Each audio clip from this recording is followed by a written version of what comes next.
With over 4 million sellers on the Etsy platform, it can be pretty challenging to make sure that your listings get noticed by shoppers. A fantastic way to do that is to get mentioned in Etsy's own marketing material. But how in the world do you make that happen? Well, today on The Jam, that's exactly what we're going to be talking about.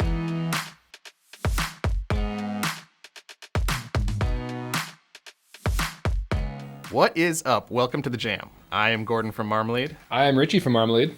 And what are we talking about today, Richie? All right, today we're going to talk about how to get your shop featured, or at least increase your odds of getting your shop featured by Etsy themselves in their newsletters, social media, etc. Yeah, Etsy wants to promote your shop on their marketing channels, right? I mean, when you make money, Etsy makes money. And Etsy kind of went through a transformation a handful of years ago where they really wanted to make it clear that their focus was on sellers making sales. They wanted their revenue to come from their sellers' revenue. They had a push before that where there were a lot of seller offerings and some of their revenue came from those sorts of things. They're still out there, but they're really not continuing to try to milk money from sellers as much as they have in the past. They really want it to be clear that their bread and butter is coming from the success and sales of the sellers on their platform. So what we've done is we've looked through the Etsy Help Center, as well as some other tips just that are good promotion in general, to get you some ideas for how you can get in on this marketing from Etsy themselves. Yeah, so first things first, you need to make sure that your products in your shop are either handmade, vintage, or craft supply. You have to be following the guidelines that Etsy sets forth and make sure that you're selling something that actually can be sold on that platform. Otherwise, you really have no chance at all of being featured in their marketing material. Now, when we say handmade too, keep in mind that that can include digital products. You know, Etsy does offer digital products on their website. It just can't be something that you bought somewhere else like a stock image and are reselling on the platform. It has to be something that you made. And along those same lines, with Etsy policies, they want to make sure that your shop policies are filled in too, so that buyers know what to expect, just like you as a shop know what to expect from Etsy. So you want to make sure that all of your Etsy shop fields are updated completely and accurately. This includes things like the About section, your shop policies, your shipping policies, any sort of production partners you work with. Etsy's all about operating transparency. So they really want to make sure that your shop is on the up and up if they're going to be promoting you. And we should mention too that you shouldn't be selling products, designs, or intellectual property that doesn't belong to you, right? Now, this might seem kind of a no-brainer to people who are out there legitimately trying to make a living on Etsy and selling their products. But the fact of the matter is there are shops out there who try to take advantage of this. They buy things on other platforms and then try to resell them on Etsy. You can try to get away with it as long as you can, but it's against Etsy's policies. It's not morally right to do that in the first place. And you're certainly not going to be featured when Etsy goes to do their digging and finds out that you're just reselling something that you bought on Alibaba or Amazon. Absolutely. And just because others are doing it doesn't mean that it's going to work out. And they're not going to be including that in a newsletter.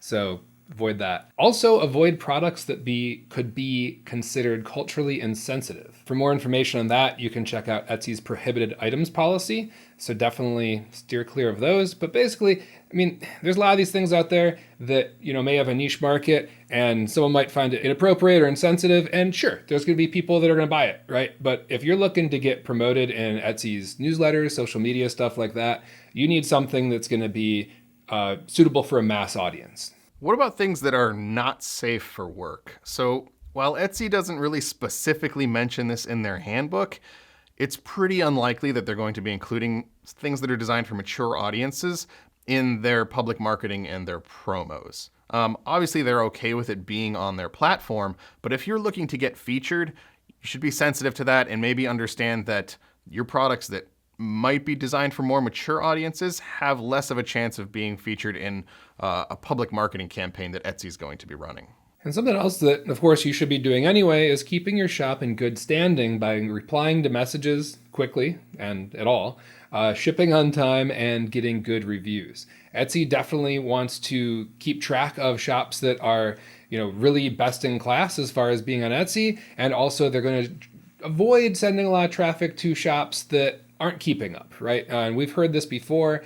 Etsy will kind of throttle things if a shop is falling behind on orders, falling behind on messages, stuff like that, because really every shop on Etsy is part of the Etsy community. And if any shops kind of drop the ball and give buyers a bad experience, it's going to reflect poorly on all of the sellers on Etsy. So you definitely want to be lumped in with the good ones. Yeah, that's definitely a very real problem that Etsy is aware that they have. These are individual sellers making individual things. It's not like you have some big chain store on the platform that has massive inventory.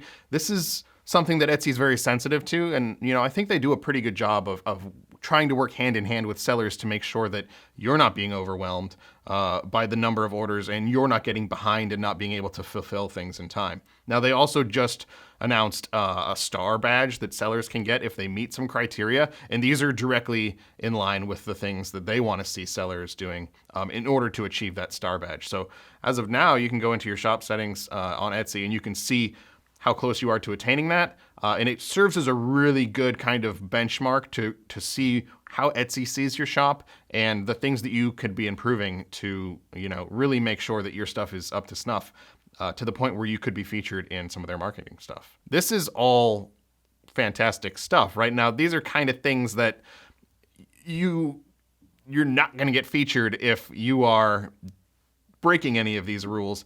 But even if you're doing this is kind of the bare minimum. You might not necessarily even get featured at this point, even if you're following all these rules that we just went through. So, Richie, what can we do on top of making sure that we're kind of checking these boxes to actually try to push forward and get that feature from Etsy? Well, the first one you can do is you can take great product photos. So, once you've done a search, when you're browsing around, whatever's going on as a shopper, what's going to grab your attention to a specific listing and pull you in is a great photo. So make sure that you really spend that time on your photos. You don't want dark and blurry photos. You want nice, bright, vibrant photos. You want photos that are going to draw the buyer in.